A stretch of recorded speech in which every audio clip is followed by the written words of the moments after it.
Le savais-tu? Les anneaux de Saturne s'étendent sur environ 270 000 km de diamètre, soit assez pour caser 7 fois la Terre côte à côte. Et pourtant, leur épaisseur ne dépasse presque jamais 1 kilomètre, et descend par endroits à seulement une dizaine de mètres.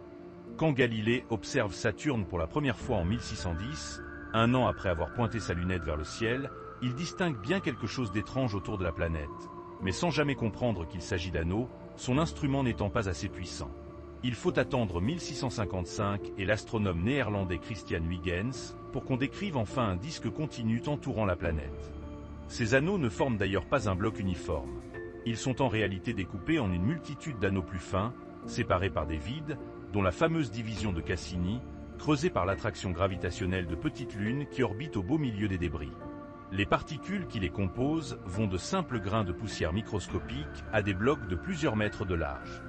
Proportionnellement, c'est comme si une feuille de papier à cigarette était étalée sur toute la longueur d'un terrain de football.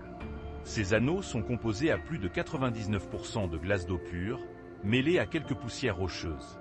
Vus de si loin, ils paraissent solides et compacts, alors qu'ils ne sont en réalité qu'un nuage extrêmement fin de blocs de glace en orbite autour de la planète. Ça va bluffer quelqu'un que tu connais, envoie-lui.